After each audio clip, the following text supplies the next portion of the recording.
Assalamualaikum warahmatullahi wabarakatuh. Anak-anak sekalian, mari kita awali belajar hari ini dengan umul kitab Al-Fatihah. A'udzubillahi minasyaitonirrajim. Bismillahirrahmanirrahim. Alhamdulillahirabbil alamin arrahmanirrahim maliki yaumiddin.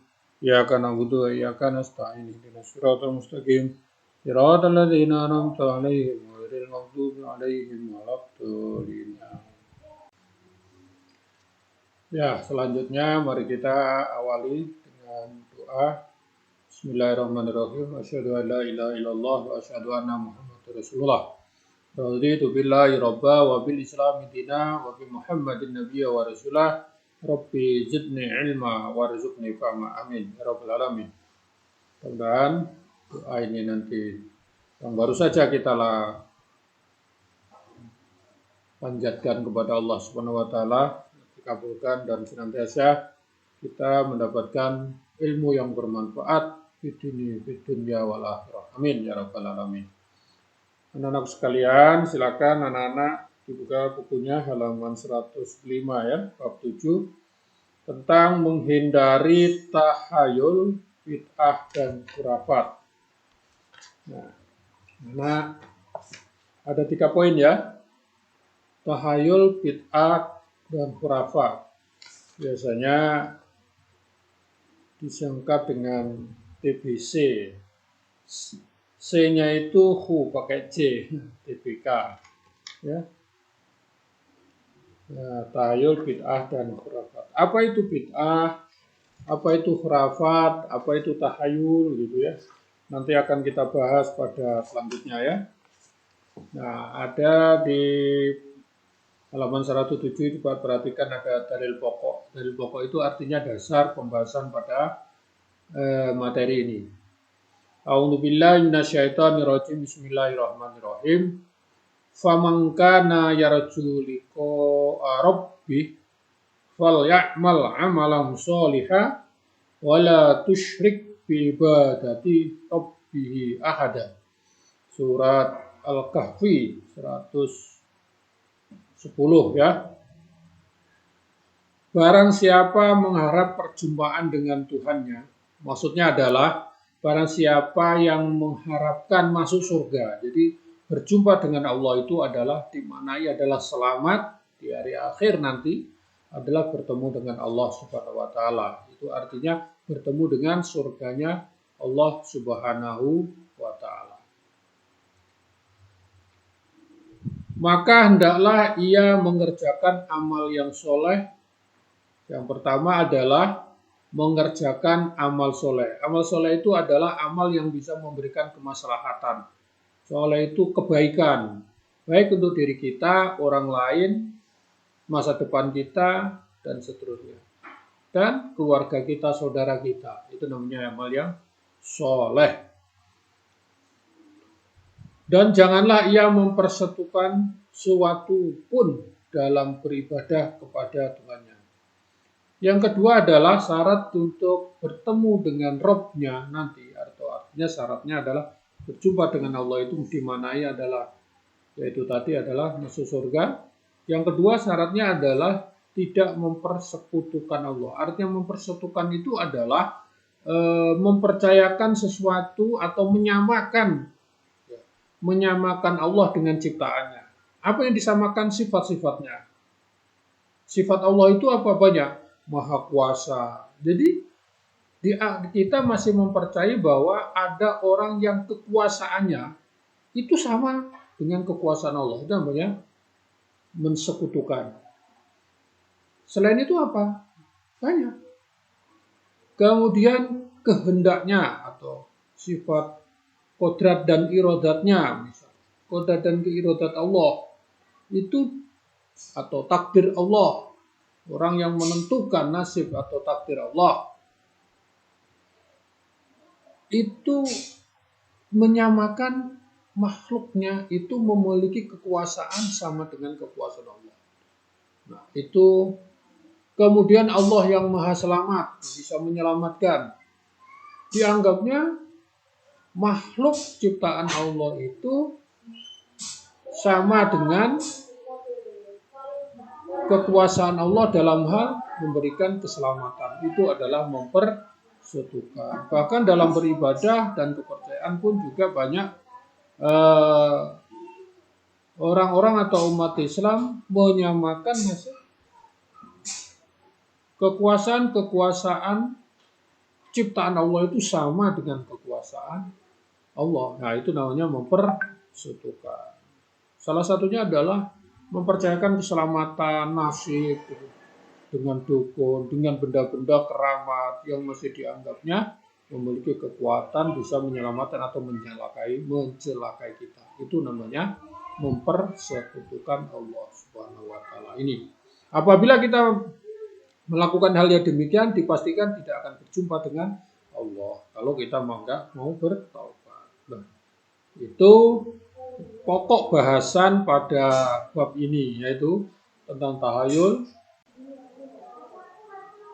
Nah, coba kita amati pada halaman 106 itu, ayo mengamati. Jadi itu adalah ilustrasi, ada gambar bid'ah dan sunnah. Nah, itu dilarang belok. Artinya apa?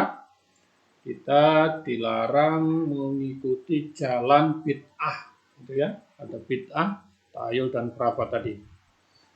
Nah, itu adalah dimaknanya itu ikutilah jalan yang sunnah. Nah, itu belok kiri itu dilarang, itu maksudnya adalah larangan. Oke. Kita membaca ya tentang pengertian tahayul pada halaman 108 itu ya. Bid'ah dan khurafat. Ya, gambarannya kalau kita orang Indonesia biasa ya bahasa itu tahayul atau menghayal gitu. Jadi kalau secara bahasa itu artinya hayalan. Hayalan. Nah, sedangkan untuk secara istilah sesuatu yang hanya ada dalam hayal belaka. Jadi adanya hanya dalam bayangan atau hayalan gitu. Di dunia nyata tidak ada, itu namanya tahayul. Kenapa di dunia nyata tidak ada? Karena hanya ada dalam bayangan orang. Gitu. Ketika orang bilang suruh membuktikan, nggak bisa diindra, nggak bisa dilihat, nggak bisa didengar. Seperti apa? Ya, ibaratnya kita dibilang, ini di sini ada, saya kemarin melihat, itu kan katanya sih, melihat ada penunggunya tempat ini, gitu kan. Itu sebenarnya menghayal. Ada mengetahui atau mendengar suara-suara yang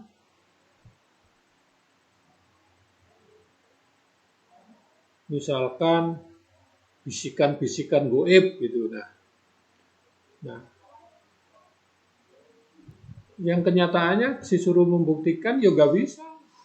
Seperti katanya bisa melihat sesuatu yang nggak bisa dilihat orang, ternyata suruh membuktikan juga nggak bisa. Itu namanya menghayal. Jadi hayalan itu ada tidak bisa dibuktikan dengan indera, bahkan dengan ilmu pengetahuan pun nggak bisa. Itu namanya menghayal itu. Jadi menghayal itu seperti kita membayangkan sesuatu seandainya kemudian mengada-ngada atau mengait-ngaitkan kejadian-kejadian kemudian yang dianggap aneh sehingga orang bilang itu termasuk juga misalkan mempercayai hari-hari tertentu sial gitu kan. Hari-hari tertentu membawa keberkahan atau membawa keselamatan gitu. Itu juga menghayal aja gitu. Misalkan ada orang jangan berpergian setiap hari apa gitu karena itu hari sial, itu namanya menghayal. Karena kalau seperti itu misalkan gitu ya, kita dilarang pergi menurut kepercayaan, menurut hayalan mereka, tahayul mereka, tidak boleh belanja atau bepergian jauh setiap hari Selasa misalkan. karena itu akan sial gitu ya kan, atau memulai usaha jangan hari ini gitu memulainya, itu akan membawa kesialan. Nah, kalau ini tahayul-tahayul ini jadi kepercayaan, nah, padahal ini nggak bisa dibuktikan gitu. Akal sehat pun nggak bisa, ilmu pengetahuan nggak bisa masuk gitu, nggak bisa menerima, nggak bisa diterima gitu. Nah kalau logikanya, kalau misalkan setiap hari tertentu nggak boleh bepergian usaha, sementara orang lain di sisi lain, belahan lain, kota-kota lain semua akan berhenti kalau memang betul hari itu secara ilmu, secara de facto, secara empiris, secara pengetahuan bahwa sial. Buktinya enggak, gitu kan? Buktinya enggak. Itu yang disebut dengan tahayul yang tidak berdasar. Saya ulang lagi, hanya menghayal gitu kan. Jadi dan tahayul ini juga sudah ada pada zaman-zaman dahulu atau zaman jahiliyah.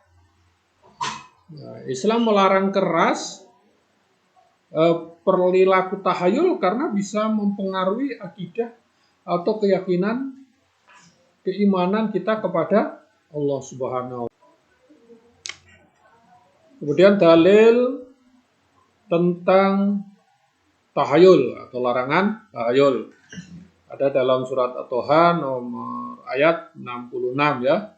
A'udzubillahi minasyaitonirrajim. Bismillahirrahmanirrahim. Qala bal alqu faidha hifaluhum wa isiyuhum yukhayyalu ilaihi min syihrihim annaha tasa. Berkata Musa, silahkan kamu sekalian melemparkan. Maka tiba-tiba tali-tali dan tongkat-tongkat mereka terbayang kepada Musa seakan-akan ia merayap cepat lantaran sihir mereka. Nah, jadi salah satu contoh tahayul itu ya, tahayul itu di dalam Al-Quran tersebut disampaikan adalah perbuatan sihir, itu juga tahayul karena dia bisa mempengaruhi manusia. Nah, di sini disebutkan namanya tiaroh atau tahayul, sejenis syirik di Tirmidzi. Contoh dari perbuatan tahayul antara lain percaya bahwa, nah ini tadi angka 13 akan mendatangkan sial. Nah itu anak-anak coba tanya nanti sama ibunya sama orang tuanya. Itu benarkah ada kepercayaan seperti ini? Nah kalau kita percaya seperti ini masuk ke perbuatan tahayul dan perbuatan syirik. Kemudian percaya bahwa apabila seseorang tertimpa kotoran cicak maka akan mendapatkan rezeki. Itu contoh-contoh ya. Itu katanya begitu. Nah itu juga tahayul. Dari mana apa hubungannya kotoran cicak dengan rezeki? Kalau memang kotoran cicak rezeki, kalau memang sudah terbukti berbagai oleh manusia, ya silakan aja di rumahnya itu banyak cicak nanti minta dikotori kemudian maka rezekinya datang. Kalau tahu enggak berarti ini tahayul. Nah, orang tertimpa kotoran cicak kok ada hubungannya dengan rezeki ya. Kemudian yang contoh yang lain adalah kepercayaan bahwa bulan Safar adalah bulan yang penuh kesialan. Nah ini tadi kayak bulan ya saya coba sampaikan tadi ada bulan Safar itu istilahnya kalau di dalam itu ada orang kepercayaan bahwa bulan kesialan. Ini adalah salah satu juga contoh-contoh syirik. Saya ulang lagi, contoh-contoh syirik bagi yang kadang-kadang bagi manusia yang kadang-kadang juga diperhatikan dalam kehidupan sehari-hari. Bagaimana? Ya kita hindari, ya kita nggak percaya tentang hal itu. Contoh yang lain ada banyak maksudnya. Misalkan nanti nabrak kucing gitu kan, nah itu nanti sial gitu kan. Nah, itu hal-hal seperti itu akhirnya kita seakan-akan ya mengabaikan kekuasaan Allah itu. Kenapa? Karena kesialan, rezeki itu dianggapnya atas tindakan-tindakan tahayul atau kepercayaan tahayul yang nggak ada hubungannya dengan manusia, tidak ada hubungannya dengan Allah, tidak ada campur tangan dengan Allah. Padahal semuanya itu tidak ada hubungannya antara angka 13 kemudian sial itu nggak ada hubungannya dengan kesialan. Orang mau sial dan tidak sukses rezeki atau tidak itu tergantung usaha-usaha kita, tidak terikat dengan tempat dan waktu tadi. Makanya harus dihindari. Saya ulang lagi, dihindari dan tidak dipercayai tentang tahayul-tahayul yang berlaku di masyarakat itu tadi. Masih banyak contoh-contoh yang lain ya. Siratal ladzina an'amta 'alaihim ghairil maghdubi 'alaihim waladdallin. Kemudian yang ke B, ya, yang B adalah bid'ah. Sekarang bid'ah itu apa sih? Nah, lihat ya. Bid'ah secara bahasa adalah sesuatu yang baru. Jadi sesuatu yang baru itu bid'ah. Nah, tapi ini secara bahasa. Nanti secara istilah, bid'ah yaitu suatu amalan yang baru dalam hal ibadah khusus atau ibadah mahdhah. Yang tidak ada dalilnya dan belum ada contohnya dari Rasulullah. Jadi artinya ibadah mahdhah itu ibadah khusus yang sudah diatur secara rinci, namanya ibadah mahdhah ya. Kalau ibadah umum ya itu memang nggak ada, bukan berkaitan dengan bid'ah gitu. Termasuk dalam hal bid'ah yaitu orang yang menambah maupun mengurangi ibadah. Jadi menambah maupun mengurangi ibadah itu namanya bid'ah. Seseorang yang melakukan perbuatan bid'ah maka ibadahnya sia-sia, bahkan termasuk orang yang sesat. Nah, kita ambil contoh dalilnya adalah hadis riwayat yang diriwayatkan oleh Imam Muslim. Man amila amalan laisa alaihi amruna fa waratun. Barang siapa melakukan suatu amalan yang bukan ajaran kami, maka amalan tersebut tertolak. Hadis riwayat Bukhari, hadis riwayat Muslim. Nah, itu namanya bid'ah adalah sesuatu yang baru. Nah, tapi dikhususkan istilah bid'ah ini diperuntukkan bagi yang mengada-ngada hal-hal yang baru maupun yang mengurangi tentang tata cara beribadah mahdhah atau ibadah khusus yang tidak ada contohnya atau dari Rasulullah SAW atau tidak sesuai dengan yang dicontohkan oleh Rasulullah SAW. Contoh-contoh dari perbuatan bid'ah yang masih ada dilakukan secara lain seperti selamatan pada satu Muharram. Satu Muharram itu kalau orang Jawa itu bilang satu suro. Ya orang bilang buang sial kah apa ya itu. Ya kalau sekedar mau ulang tahun apa namanya, bukan ulang tahun, merayakan tahun baru Hijriah atau tahun baru Islam silahkan.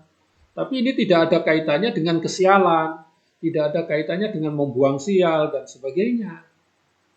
Tidak ada hubungannya dengan kalau misalkan, ini kalau tidak ada disyukuri tahun baru ini kita akan sial. Bukan ada hubungannya itu. Jadi sekedar bersyukur kepada Allah Subhanahu Wa Taala itu boleh. Nah, gitu ya. Kalau kemudian kita rutinkan, kita haruskan dan kita wajibkan bahwa selamatan satu suro atau satu Muharram itu harus. Kalau enggak berbahaya atau berdosa bahkan atau kita akan mendapatkan sialan. Nah, itu yang tidak benar, yang tidak dibenarkan. Kemudian ada kendurian, selamatan, nah, kemudian ada kematian gitu ya. Nah, itu katanya kalau enggak nanti rohnya enggak kembali gitu kan, enggak kembali di rumah terus. Ya, itu kepercayaan itu. Selamatannya boleh, berdoanya boleh gitu. Tapi tidak harus kalau misalkan itu tidak diselamati, tidak dikenduri, kemudian kita memiliki kepercayaan itu akan roh yang sudah meninggal itu tidak tenang. Nah, itu yang tidak benar. Karena ada kepercayaan di mereka itu, orang-orang yang meninggal itu setiap 7 harinya pulang, setiap 40 harinya pulang. Katanya gitu, minta didoain, minta diselamatin. Yang pulangnya ini kepercayaan ini gitu. Kalau nggak diselamati nggak pulang-pulang. Katanya begitu. Nah, ini yang nggak percayaan ini. Kalau selamatannya bersyukurnya nggak masalah. Gitu. Nah, kemudian Salah satu cirinya bahwa itu agar tidak mengandung bid'ah adalah ya tentang kepercayaan atau keyakinan tentang melakukan selamatan itu tadi. Kalau tidak harus ya boleh aja. Oh ini tidak ada hubungannya ya nggak apa-apa. Karena ada rezeki, bersyukur, selamatan, memberdoakan pada orang yang meninggal boleh-boleh saja. Karena itu bagian dari keharusan. Tetapi kalau dikaitkan dengan supaya roh-roh yang sudah meninggal itu biar cepat kembali lagi ke kuburan, kalau nggak masih pulang ke rumah gitu. Nah itu kepercayaan itu kalau dikaitkan dengan itu yang menjadi kelakuan itu. Karena niatnya adalah mengirim selamatan kepada si roh supaya dia kembali ke kuburan gitu. Nah, ini salah itu. Kemudian selanjutnya contoh-contoh yang lain silakan dibaca sendiri ya. Padusan itu tempat mandi nah ya. Mandi besar yaitu mandi besar pada satu hari menjelang pelaksanaan puasa Ramadan gitu ya. Itu kalau enggak katanya itu kan biasanya ada mandi-mandi khusus gitu. Tapi kalau sekedar mandi dengan niat membersihkan ya enggak apa-apa itu. Kalau abang Nah, itu berkaitan dengan bid'ah. Yang selanjutnya adalah khurafat. Khurafat, pengertiannya adalah khurafat yaitu berita yang dibumbui dengan kedustaan. Pengertian lainnya yaitu kepercayaan bahwa sesuatu benda tertentu memiliki kekuatan yang dapat mempengaruhi manusia. Khurafat sebetulnya hampir sama dengan tahayul, akan tetapi lebih berbahaya dan lebih mendatangkan pada perbuatan syirik. Sumber dari khurafat yaitu animisme dan dinamisme. Nanti aku Bapak jelaskan ya.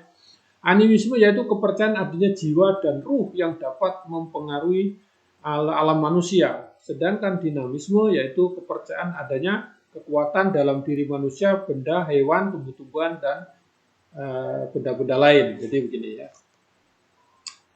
Khurafat itu adalah diartikan kepercayaan tentang suatu benda yang memiliki kekuatan yang dapat mempengaruhi manusia. Nah, begitu. Itu tadi saya kembali ke tadi. Ada kepercayaan-kepercayaan orang, ya, gitu ya. Animisme salah satu. Animisme itu adalah ruh orang-orang yang sudah meninggal dulu itu bisa mempengaruhi, gitu istilahnya. Bisa membuat selamat, bisa membuat celaka manusia. Nah, itu kepercayaan seperti itu. Itu namanya animisme. Itu tadi salah satunya bisa mengganggu kita kalau orang-orang yang sudah meninggal itu kan. Nah, itu. Yang kedua dinamisme, artinya benda-benda yang ada di muka ini, benda-benda baik hidup maupun yang mati ini dianggap memiliki kekuatan gaib. Nah, makanya disebut seperti jimat itu bagian daripada khurafat, tindakan larangan, artinya dilarang.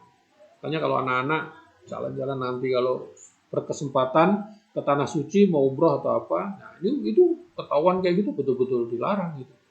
Karena mempercayai benda-benda baik hidup maupun yang benda mati itu memiliki kekuatan yang bisa mempengaruhi manusia dalam hal apa? Rezeki, keselamatan, celaka, itu dan sebagainya, nasib dan sebagainya. Itu nggak boleh. Ya, itu nggak boleh. Itu masuk kategori khurafat. Nah, ini jadi dalam surat An-Nisa ya. A'udzubillahi minasyaitonirrajim. Bismillahirrahmanirrahim. Faman iftara 'ala Allahil kadziba min ba'di dzalika faulaika humul zalimun. Barang siapa mengada-ngada dusta terhadap Allah sesudah itu, maka mereka orang-orang yang zalim. Nah, itu artinya mengada-ngada itu tadi, mengada-ngada itu tadi. Benda dikasih jimat-jimat, memiliki kekuatan, itu sakti itu. Nah toh, Pak ternyata itu betul itu, dia bisa memiliki kekuatan melebihi manusia. Nah, itu karena kepercayaan, kemudian dia mempercayai, kemudian itu dibantu oleh setan, jin, dan sebagainya. Sehingga dia dianggapnya orang sakti gitu. Itu. Nah itu sehingga nanti akan mengabaikan, akan menghilangkan campur tangan Allah itu. Nah, dianggap ada tandingan-tandingan Allah, kekuatan Allah itu yang namanya syirik. Nah, itu dalam istilah perbuatannya adalah khurafat. Nah, oke. Nah, contoh-contoh dari khurafat ini seperti meyakini bahwa kuburan orang yang soleh dapat memberikan berkah. Meyakini sebuah benda misalnya keris memiliki kekuatan gaib yang bisa diandalkan. Memakai ayat Al-Quran untuk jimat dan menolak bala gitu. Misalkan berarti ditulis di apa gitu ya kan. Nah, anak sekalian itu hal-hal seperti itu yang tidak dibenarkan. Selanjutnya kita sampai ke yang D tentang cara menghindari. Kita sudah tahu apa itu tahayul, ya kan? Apa itu khurafat, ya tidak kan? Nah, kita ada cara menghindari bid'ah, cara menghindari tahayul, bid'ah dan khurafat. Nah, itu tadi. Jadi mengingat bahwa perbuatan tahayul itu bid'ah khurafat sangat membahayakan, itu membahayakan akidah kita atau keimanan kita, maka kalian sebagai anak-anak ya sebagai siswa atau peserta didik di Muhammadiyah ya harus menjauhi atau menghindarinya dengan sejauh-jauhnya atau sebaik-baiknya dihindari. Caranya bagaimana? Bisa dilakukan. Cara yang bisa dilakukan antara lain, satu, memahami maksud dari bid'ah yang akan dilaksanakan. Apa namanya? Dari bid'ah yang memahami maksud dari ibadah yang akan dilaksanakan. Orang yang melakukan ibadah tentu ingin mendapat pahala dari Allah dan semakin mendekatkan diri kepadanya. Dengan memahami maksud dari ibadah ini, maka seseorang tidak akan asal-asalan dalam melakukan ibadahnya. Karena apa? Tujuannya jelas. Yang kedua, memperdalam ilmu pengetahuan, ilmu agama. Ilmu agama sangat penting untuk menuntun kehidupan kita. Dengan pemahaman ilmu agama yang baik dan mendalam, maka seseorang tidak akan mudah terjerumus ke dalam kesesatan. Dengan ilmu agama pula, maka seseorang bisa mengetahui mana yang baik dan mana yang buruk. Mana yang ada dalilnya dan mana yang tidak ada dalilnya atau dasarnya ya. Yang ketiga, menanyakan masalah ibadah kepada ahlinya. Jadi kalau bertanya masalah agama, ibadah ya kepada ahlinya, kan kepada dukun. Atau jangan kira-kira, coba kepada Google. Apabila ada permasalahan yang berkaitan dengan ibadah, maka sebaiknya perlu mencari guru yang bisa memberi solusi sesuai dengan petunjuk Al-Quran dan hadis. Tidak boleh memutuskan atau membuat hukum sendiri, apalagi hanya mengikuti hawa nafsu atau mengikuti yang tidak ada dasarnya. Yang keempat, tidak taklid. Taklid itu artinya adalah ikut-ikutan tanpa dasar. Jadi sana ikut gitu aja. Seorang yang taklid berarti hanya mengikuti orang yang tertentu, orang-orang tertentu, tanpa mengetahui apakah yang ia lakukan sudah sesuai dengan ajaran Islam atau belum. Itu namanya taklid. Nah, kemudian ada wawasan anak-anak ya. Mudah-mudahan kita bisa menghindarkan diri dari tahayul, bid'ah dan khurafah. Itu tadi cara-caranya. Mungkin ada cara lain Pak? Ada, masih banyak. Ini adalah baru contoh. Nanti anak-anak tugasnya cari yang lain ya. Contoh-contoh yang lain selain ini ya. Oke. Awal mula muncul istilah khurafat. Ini wawasan ya. Ibnu Khalbi pernah memberikan penjelasan terkait dengan khurafat.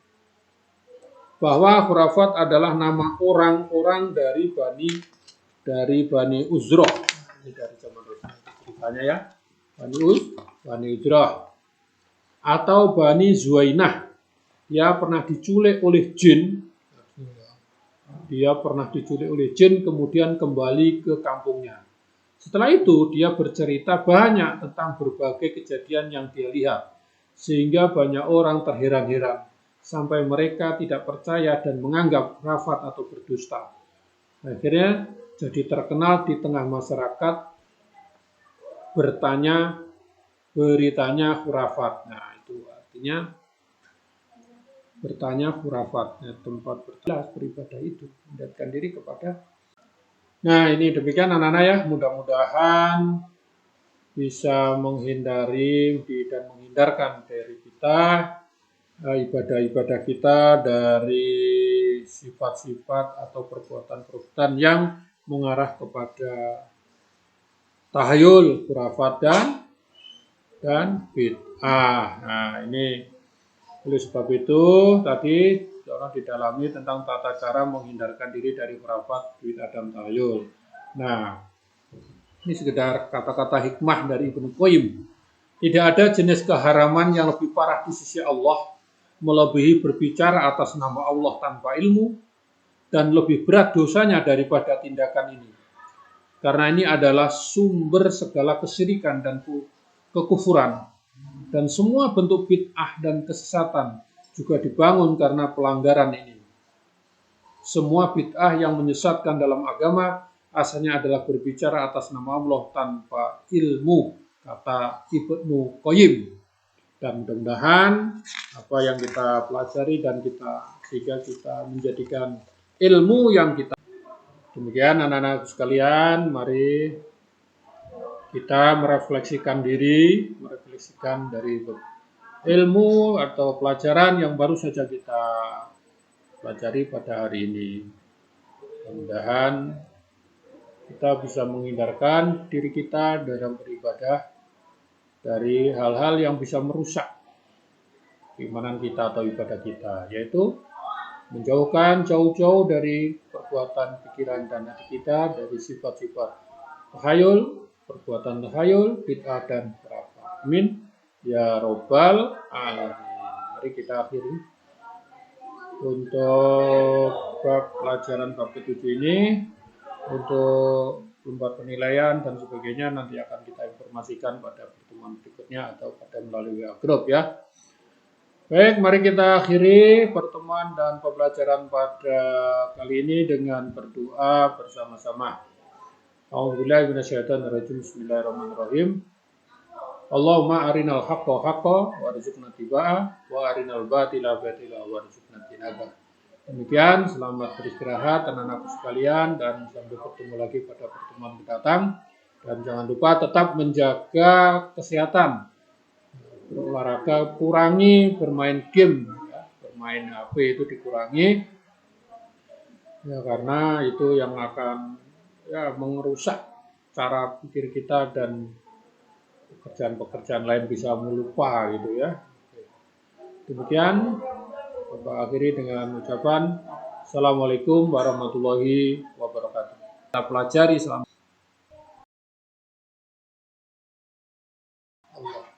ini menjadi dasar kita dalam bertindak